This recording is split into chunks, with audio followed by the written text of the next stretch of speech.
አንድ ሰው ጌታ ኢየሱስ ክርስቶስን የህይወቱ የግል አዳኝ አድርጎ ከተቀበለ በኋላ ዳግም ልደትን ካገኘ በኋላ ጌታን በመካድም ሊሆን ይችላል ወይም ደግሞ በህይወቱ ድካም የዘላለም ህይወትን ሊያጣ ይችላል። ዳግም ልደትን ሊያጣ ይችላል። የእግዚአብሔር ጸጋና ሰላም ከሁላችሁ ጋር ይሁን። በዛሬ ቪዲዮችን እንግዲህ አስቀድሜ እንደነገርኳችሁ የዘላለም ህይወት ሊታጣ ይችላል ወይ፣ ሰው ድነቱን ሊያጣ ይችላል ወይ የሚለውን ነገር በዚህ ቪዲዮ የምንመለከት ይሆናል። በዛሬ ቪዲዮችን እንደ መንደርደሪያ ሀሳብ እንዲረዳን የምናነሳው ይሄ ቪዲዮ እየተቀረጸበት ባለበት ሰዓት ከሳምንት በፊት ወንድማችን ነቢይ ዘነበ በዩቲዩብ ቻናላቸው ላይ አንድ ንግግር ነበረ። ከአንድ ሰዓት በላይ የሆነ ፖድካስት አድርገው ነበር። በዚያ ላይ የተናገረውን ነገር ለዚህ ትምህርታችን እንደ መንደርደሪያ ሀሳብ እናነሳለን። እሱም ደግሞ በአንደኛ ቆሮንቶስ ምዕራፍ 10 ከ1 እስከ 13 ባለው ሀሳብ ላይ ያነሳቸው ሀሳቦች ነበሩ። ከግብፅ መውጣት ከነዓን ለመግባት ዋስትና አይደለም ብሎ ያነሳቸው ሀሳቦች ነበሩ። እስቲ የተወሰኑትን ተቆራርጦ ቪዲዮዎች ላሰማችሁና ከዛ ወደ ዛሬ ትምህርታችን እናልፋለን።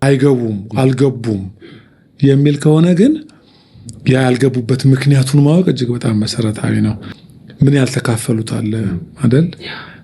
ያን ሁሉ ጸጋ ያንን ሁሉ ከሚከተላቸው አለት የጠጡ በባህር መካከል የተሻገሩ ሁሉም ያን መንፈሳዊ መብል የበሉ መጠጡንም የጠጡ በባህር መሀል የተሻገሩ ሶስቱ ነው ያደረጉ። ወደኛም ይንደረደራል ማለት ነው አይደለም? በሩቅ ላለለኛም ከዛ ታሪክ አንጻር። ስለዚህ እነዛ አምስት ናቸው አይደለም? የምድረ በዳ ኃጢአቶች የሚባሉት እነዛን አዘውትረው በማድረጋቸው ምክንያት በእግዚአብሔር ፊት እንደሚገቡ የሚያስቡ ወይም እንደቆሙ ማንም የቆመ ቢመስለው አይደለም፣ እንደተረዱ እያሰቡ በመንገድ እንዳሉ እያሰቡ እንደሚገባ እያሰቡ የነበሩ ግን የቀሩ ናቸው። ለዚህ ነው ማንም የቆመ ቢመስለው ሲል ተደርጎለታል። በጸጋ ባደራረጉ በመለኮታዊ ጣልቃ ገብነቱ ከግብፅ በመውጣቱ በበግ ደም ነፃ መውጣታቸው የቆመ ያስመስለዋል። ግን ካልገባ ካልጨረሰ ዳር ካልደረሰ እየመሰለው እንዳይወድቅ ማንም ሰው እንዳይወድቅ ይጠንቀቅ አይደለም የሚለው።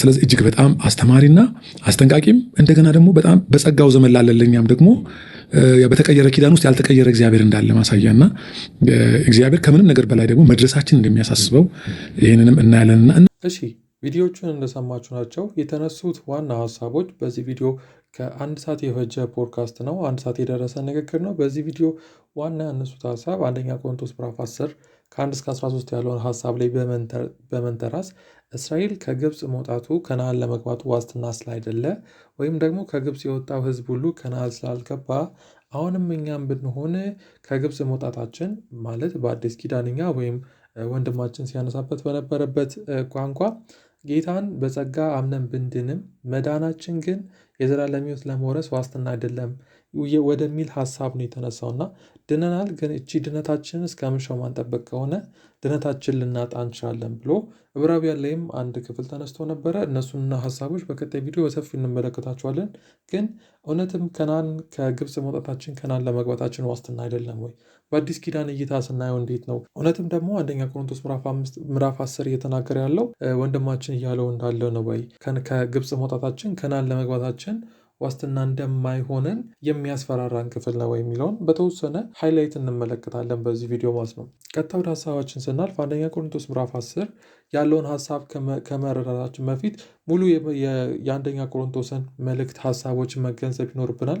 የመጽሐፉ አከፋፈልንም መመልከት ይኖርብናልና ምዕራፍ 10 ጋር ደርሰን ምዕራፍ 10ን ከማንበባችን በፊት የዚህ ታሪክ የሚጀምረው ከምዕራፍ 8 ነው። ጳውሎስ አንደኛ ቆሮንቶስን መልእክት ሲጽፍ ከምዕራፍ 8 እስከ ቁጥር 1 እስከ ምዕራፍ 11 ቁጥር 1 ድረስ ያለውን በአንድ ወጥ ሀሳብ ስር ሆኖ እየጻፈው እንዳለ ይታወቃል። ማብራሪያዎችም እንደዛ ይናገራሉ። ከምዕራፍ 8 እስከ 11 ቁጥር 1 ድረስ ያለው ሀሳብ ጳውሎስ የሚያነሳቸው ራሱንም እንደ ምሳሌነት በማቅረብ እንደዚሁም ደግሞ እስራኤልንም እንደ ምሳሌነት በማቅረብ እናንተ አሁን ላይ እየተለማመዳችሁት ያላችሁት መንፈሳዊ ልምምድ እናንተ አሁን አወቅን የምትሉት እውቀት ፍቅርን የጣለ መሆን የለበትም። ፍቅርን ሞራ አብልጦ የሚናገር ነገር ነው እና ጳውሎስ እያነሳ ያለው እናንተ መንፈሳዊ ነገርን አወቅን የምትሉ ሰዎች፣ እናንተ በእንደዚህ አይነት ልምምድ ጥሩ መንፈሳዊ ልምምድ እያለፍን ነው ለምትሉ ሰዎች እግዚአብሔርን መፈታተን እንደሌለባቸው፣ እንዴት እንደሚገባ መኖር እንዳለባቸው፣ እናንተ ይሄ ልምምድ መለማመዳችሁ ወንድማችሁን ለማሰናከያ ምክንያት መሆን እንደሌለበት ጭምር ነው ጳውሎስ የሚያነሳውና ክፍሉን ካያችሁት እንግዲህ ምዕራፍ 8ንም ምዕራፍ 9ንም ስትመለከቱት ጳውሎስ ራሱን እንደ ምሳሌ እያነሳ ለእነሱ የሚነግራቸው ነገር አለና እነሱ በጣም መንፈሳዊያንን ብለው እያሰቡ ሄደው ለጣዖት የተሰዋ ሲበሉት ትመለከታላችሁ። ይሄኛው ደግሞ ከቸልተኝነት ወይም ደግሞ ከትዕቢተኝነት የመጣ ስለነበረ እንደዚህ ማድረጋችሁ ተገቢ አይደለም ብሎ ከምዕራፍ 8 ጀምሮ የተለያየ ምሳሌዎችን የራሱንም እንደ ምሳሌ አቅርቦ እየነገራችሁ ይመጣል። እዚህ ጋም ደግሞ እስራኤልን እንደ ምሳሌ ያስቀምጣል። እነዚህ ሁሉ ለምሳሌያችን ተጻፉ ብሎ ጳውሎስ እዚሁ ምዕራፍ 10 ላይ ስለሚነግራቸው ማለት ነው። እና አሁን የነገርኳችሁን ሀሳብ መጽሐፍ ቅዱስ ማብራሪያ ላይ ያሉትን ሀሳቦች መመልከት ትችላላችሁ። እንደዚሁም ደግሞ ክፍሉን ከምዕራፍ 8 ጀምሮ ረጋ ብላችሁ እያጠናችሁ መረዳት ትችላላችሁ አሁን የነገርኳችሁን ሀሳብ ማለት ነው። ስለዚህ የጳውሎስ ዋና ሀሳብ አንደኛ ቆሮንቶስ ምዕራፍ 8 ጀምሮ ያለውን ዋና ሀሳብ ስንመለከት እግዚአብሔር በክርስቶስ ነፃ አውጥቶናል። ይሄ ነፃ መውጣታችን ግን ወንድማችንን ለማሰናከል ምክንያት እንዳይሆን የሚል ሀሳብ እንዳለው እንመለከታለን። እና ወንድማችን የሚጎዳ ነፃ መውጣት አይደለም የወጣ ነው። ነፃ ብንወጣም ግን ይሄ ነፃ መውጣታችን ሌሎችን ለማሰናከል ቸልተኛ እንድንሆን የሚፈቅድልን እንዳይደለም ጭምር ጳውሎስ በእነዚህ ክፍሎች ያነሳልና አንደኛ ቆሮንቶስ ምዕራፍ 10 ቁጥር 1 ላይ ስትመለከቱት እነዚህ የቆሮንቶስ ሰዎች የነበራቸው መንፈሳዊ ልምምድ ራሱ ከእውቀት አልባ እንደነበረ ብዙ ነገሮችን እንደሚስቱ ጭምር ነው። ሙሉ የቆሮንቶስን መልእክት ስንመለከት የቆሮንቶስንም ቤተክርስቲያንም ስንመለከት የምናየው የእውቀት ጉለት እንደነበረባቸው እንመለከታለን። ስለዚህ እነሱን ለማስጠንቀቅ የተጻፈ መልእክት ነው። እነሱ እንዲማሩበት የተጻፈ መልእክት እንደሆነ እንመለከታለንና እውቀት አለኝ ብላችሁ በቸልተኝነት አትመላለሱ፣ በፍቅር ተመላለሱ የሚል ዋና ሀሳብ ወይም እነዚህን ክፍሎች ከምዕራፍ 8 እስከ 10 ወይም እስከ 11 ቁጥር 1 ድረስ ያለውን በአንድ ቃል ብንይዘው እውቀት አለኝ ብላችሁ ወይም ደግሞ እኔ ጥሩ መንፈሳዊ ልምምድ እየተለማመድኩ ነው ብላችሁ በቸልተኝነት አትመላለሱ፣ በፍቅር ተመላለሱ የሚል ጠቅለል ያለ ሀሳብ ጳውሎስ እያነሳ እንዳለ እንመለከታለን ማለት ነው እንጂ እውነትም እየተነሳ እንዳለው ሰው ከዳነ በኋላ ይጠፋል ለሚል ሀሳብ አይደለም። በዚሁ ከቀጠላችሁ ሲኦል ነው የምትገቡት የሚል አይነት ማስፈራሪያ አልነበረም ጳውሎስ በእነዚህ ክፍሎች ላይ ሲያነሳ የነበረውና አንድ ነገር ሊያሳስባቸው እንደወደደ በዚህ ክፍል ላይ እንመለከታለን። ይህንን ታውቁ ዘንድ እወዳለሁ ያለ ጳውሎስ እነሱን በእውቀት ለማሳደግ በእውቀት ሊነግራቸው አስቀድሜ እንዳልኳችሁ የምትለማመዱት የትኛው መንፈሳዊ ልምምድ የትኛው ማወቅን የምትሉት ነገር በፍቅር መሆን አለበት የሚልን ሀሳብ በዚህ ክፍል ውስጥ ጠንከር ያለ ይህንን መልእክት ሊያስተላልፍ ይወዳል። በዛ ላይም እስራኤልን ያነሳታል። እስራኤልንም የሚያነሳበት ምክንያት የትላንት መንፈሳዊ ልምምዳችሁ ለዛሬ የሚሆን አይደለም። ትላንት ጥሩ መንፈሳዊ ልምምድ ከነበራችሁ ዛሬም በዛው መቀጠል አለባችሁ የሚል ሀሳብ ጳውሎስ ያነሳልና የትላንት መንፈሳዊ ልምምዳችሁ መመካት አቁሙና ዛሬን መኖር ጀምሮ የሚል ጠቅለል ያለ የጳውሎስ ሀሳብ በዚህ መልእክቱ ሲተላለፉ እንመለከታለን። ይህንንም በዚህኛው ደጋግሜ ሳነሳው እንደነበረው እነዚህ ሰዎች የቆሮንቶስ አማኞች በቆሮንቶስ ቤተክርስቲያን የነበሩ አማኞች ከጣዖት ማዕድን ሲካፈሉ እንመለከታለን። ምዕራፍ 8-9 ስንመለከት ከጣዖት ጋር ማዕድን ሲካፈሉ እንመለከታለን። አወኩ ብለው ነው ደግሞ ይህን ነገር ሲያደርጉ የነበሩት እና ስለዚህ እነዚህ ሰዎች አወኩ ብለው እንደዚህ ድርጊቶችን ሲያደርጉ ስንመለከት ስለነበረ በትላንት መንፈሳዊ ልምምዳችሁ መመካት አቁሙና ዛሬን መኖር ጀምሮ የሚል ጠንከር ያለ የጳውሎስ መልእክት በዚህ ውስጥ ያልፋልና ቁጣን፣ ግሳጼን የያዘ እንደዚሁም ማስጠንቀቂያንም ጭምር የያዘ ክፍል ነው። እነዚህ ክፍሎችን ስንመለከት ይህንን ሀሳብ አንስተን ከድነት ጋር ቀጥታ የይዘን ማውራት እንችላለን ወይ? ይህ ሀሳብ ከድነት ጋር ነው ተይዞ የሚነሳው የሚለውን ነገር ቀጥለን እንመለከታለን። አንደኛ ቆሮንቶስን ስንመለከት እንደዚሁም ደግሞ ሁለተኛ ቆሮንቶስን ስንመለከት በቆሮንቶስ አማኞች መካከል አንደኛ ቆሮንቶስ ምዕራፍ 3 ላይም ጳውሎስ የሚያነሳው ሀሳብ አለ። እያንዳንዳችን ስራ በእግዚአብሔር ፊት እንደሚፈተን ኢቨን ስራው የተቃጠለበት ሰው ራሱ በጭንቅ እንደሚድን በእሳት እንደሚድን ይናገራል እንጂ ጳውሎስ አስቀድሞ እንዴት እንደምታነጹ በዚህ መሰረት ላይ እንዴት እንደምታነጹ ተጠንቀቁ ብሎ ያ ነገር ከሽልማት ጋር አያይዞ ሲያወራ ኢቨን ስራቸው የሚቃጠልባቸው ስራቸው እንደ ሸክላ እንደ ገለባ እንደ እንጨት የሆነባቸው ራሱ የሚቃጠልባቸው ስራቸው ወደ ሲኦል እንደሚገቡ አይደለም የሚነግረን። ስራቸው የሚቃጠልባቸው ሰዎች ወይም ደግሞ በዚህ ምድር ኑሯቸው ላይ ለዘብተኛ ሆኖ ለሚያልፉ ሰዎች ሲኦል ትገባላችሁ የሚል መልእክት ሳይሆን ያለው ነፍሳችሁ በጭንቅ እንደምትድን ነው የምትሆነው። ነፍሳችን ትድናለች፣ ግን በጭንቅ እንደምትድን ወይም ደግሞ በእሳት እንደምትድን መጽሐፉ አንደኛ ቆሮንቶስ ምዕራፍ 3 ላይ ይህ መልእክት ይነግረናል። ይህን ነግሮን አሁን እዚህ ክፍል ላይ ደርሶ ትጠፋላችሁ የሚል መልእክት አንመለከትም። ምክንያቱም በእነሱ መካከል የአባቱን ሚስት ራሱ ያገባ ሰው እንደነበረ እናውቃለን። አንደኛ ቆሮንቶስ ላይ የእንጀራ እናቱን ማለት ነው የአባቱን ሚስት ያገባ እንደነበረ እንመለከታለን። እንደዚህ ሰዎች ራሱ ወይም የጌታ እራትን ራሱ በማይገባ መልኩ የሚወስዱ ለነበሩ ሰዎች በስጋቸው ነበር ሞትን ሲፈርድባቸው የነበረው። በቃ በስጋቸው መሞት እንደነበረባቸው እንዳው አንዳንዶች የጌታ እራትን በማቃለላቸው የጌታ እራትን እንደማይገባ አድርጎ በመውሰዳቸው ራሱ በእነሱ መካከል ያንቀላፉ እንደነበሩ እንመለከታለን። እና ለምን ሲባል ነፍሳቸው ለፍርድ ቀን እንድትድን ግዴታውን መወሰድ ነበረባቸው ወይም ደግሞ መሞት ነበረባቸው። ስለዚህ በቆሮንቶስ መካከል በጣም ብዙ ያልተገቡ ነገሮች ሲደረጉ ራሱ ጳውሎስ ትጠፋላችሁ የሚል መልእክትን ሲያስቀምጥ አንመለከትም። ከሙሉ ከመጽሐፍ ቅዱስ ወይም ደግሞ ከሙሉ ከአዲስ ኪዳን አንጻር የድነትን ኮንሰፕት በደንብ መመልከት ይኖርብናል።